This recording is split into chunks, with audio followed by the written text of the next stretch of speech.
dañuy tàmbali ak di dialogue national bi ndax xam na ne fan yi mooy actualité bi gis nañ ni kii di président Bassirou Diomaye Diakhar Faye teewee woon na ko fële le 28 mai tey mooy deuxième jour waxtaan bi ñu gis tamit ni dialogue bi am na beneen côté mais laataa ñu laa beneen côté bi dañuy waxtaan ci dialogue en tant que tel laas loo xam ci dialogue bi.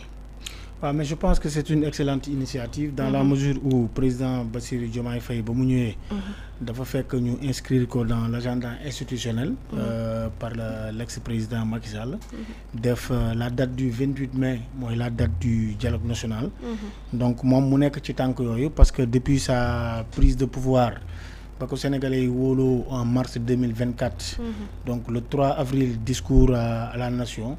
il a encore réitéré son appel au dialogue à des concertations larges et franches et inclusives à tout le peuple sénégalais donc moom dialogue bi mu wootee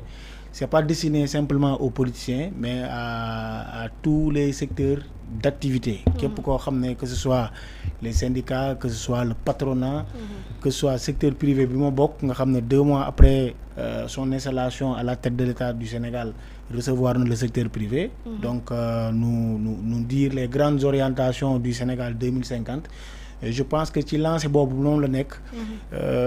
beneen jotaay bi nga xam ne am na ko ak seen naataango de la presse donc face à la presse il a encore réitéré son appel au dialogue donc c'est un homme d'État bi nga xam ne moom jàpp na ne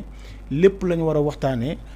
il pouvait prendre un décret donc loo xam ne de manière légale et légitime mu jël yenn décisions yi mais il a préféré appeler à un dialogue inclusif à un dialogue concerté à un dialogue large je pense que loolu c'est une très bonne initiative ñi ci wuyu si nag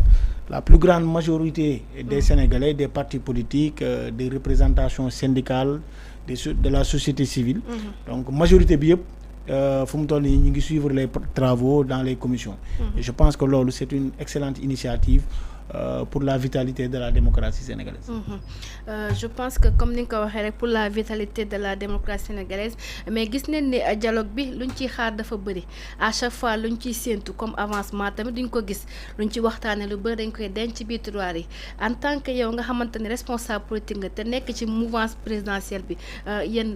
attentes yi ñuy xaar ci yéen est-ce que di ngeen ko def comme nu mu fa waree. waaw mais xam nga dafa am changement de paradigme par rapport ak régime précédent yi ak ñun. Nous avons les Sénégalais dans leur écrasante majorité ont élu à la tête de cet État des hommes de valeur, des hommes de parole, des hommes qui se sont longtemps battus pour l'indépendance du Sénégal, pour la souveraineté du Sénégal,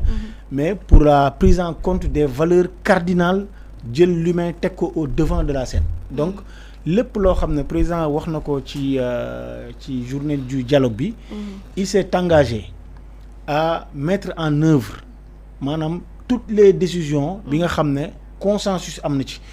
waxoon naa la ko sànq ne la nous avons plus de 300 partis politiques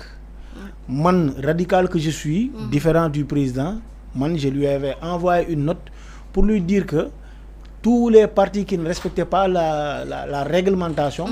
devaient être dissous man Lass Badiane man loolu mooy sama xalaat. 14 partis yoo xam ne ñoo nekk en norme. waaw ñu nekk parce que dafa am parti association la. association d'utilité publique boo koy créer da ngay dem ci ministère de l'intérieur ñu def enquête yi mais dañoo gis ne régime que ce soit régime Macky Sall régime libéral Abdoulaye Wade li ñu doon def. mooy nekk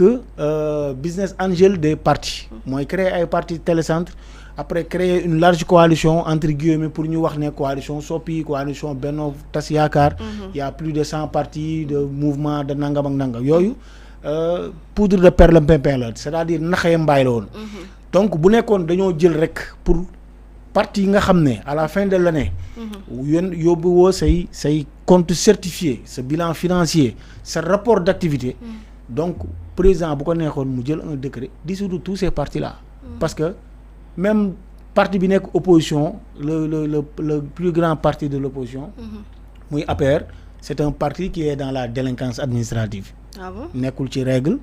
du déposer ay état financier commissaire au compte am du dem du def rapport d'activité am te loolu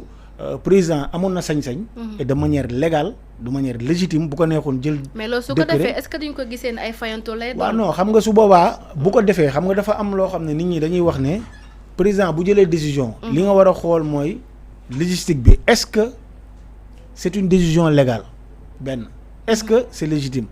donc bu ñu xoolee ci légalité bi bu jëloon décision bi c'est une décision légale maintenant nag on peut avoir des ramifications moralité pour wax ne non day jaay doole déedéet dëkk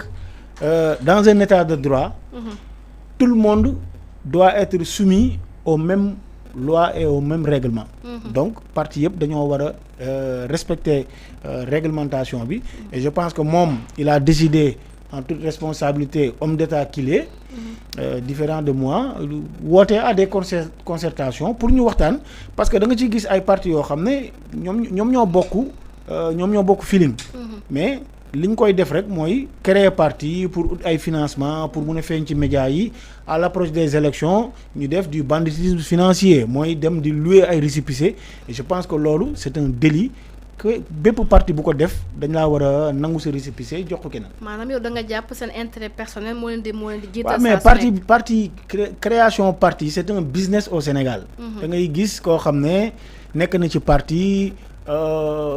gisatu fa lu mu bëgg mu dem créer benn parti télécentre te gardien am wala mindaanam wala jabaram sax bokkul ci parti bi. donc da koy créer juste pour avoir une légitimité administrative une légitimité médiatique pour ñu koy woo ci médias yi pour mun a tànqal nit ñi alors que amul benn plus-value bu muy apporter dans le débat public amul benn plus-value bu muy apporter ci démocratie Sénégal parce que objectif d'un parti politique lan la c'est la conquête du pouvoir mais il y a plus de 300 partis yoo xam ne qui ne sont jamais allés à la conquête du pouvoir chaque jour dañuy langaamu ci ay affaire coalition langaamu ci ay affaire leader bu élection jotee ñu ñëw comme ay coalition Diomaye donc précision bi may def man bokkatuma coalition Diomaye parce que coalition Diomaye amul nombre avis existé tout parce que ba ñuy créer la coalition Diomaye c'était pour avoir un cadre bañ ko créer après la présidentielle man je suis entré dans le groupe WhatsApp wax na leen ne coalition bi sa durée de vie est arrivée à terme c'était autour de Diomaye pour l'élection présidentielle coalition Diomaye jeex na nañ dem uti beneen cadre man j'avais proposé au premier ministre nga xam ne boobu xaw ma woon ne élection législative kañ la ma ne bu ñuy dem aux élections législatives il faut aller sous la bannière de Pastef alors que man ci bokkuma Pastef mais c'était une réalité man je suis allié de Diomaye et Sonko mais Diomaye président waaye c'est une coalition qui est morte amatul donc c'est juste que tourbee non tourbee fa nekk nit ñi dañuy waxante dëgg gis nga dëkk bii il faut que les gens apprennent à être un peu sérieux surtout c'est une coalition circonstancielle d'accord donc moo tax it am na ci ñu bari ñi nga xam ne jàppale wuñu woon Diomaye jàppale wuñu woon Sonko ñun bañ leen di jàppale dañoo dem ba amuñu parrainage ñu ñëw la nga am dañoo dem ba am problème ak Macky Sall ñu ñëw la nga am maintenant nag le président Ousmane Sonko c'est un homme ouvert d'esprit il a accueilli tout le monde parce que boobu nga ànd ak ñoom xam nañ ne ñu ànd ak Pastef ñu bañ a ànd ak Pastef allait gagner l'élection présidentielle parce que les Sénégalais dans leur écrasante majorité avaient déjà choisi avaient déjà épousé la vision du président Ousmane Sonko donc cette coalition là elle est morte donc il faut que ñu jël ko teg ko fële xool leneen législative yi gis nañ ko c'est Pastef seul qui est allé aux élections législatives il a remporté 130 sièges donc le plus grand parti de ce pays-là c'est Pastef il faut l'accepter. D'accord Diallo par rapport au dialogue ñuy wax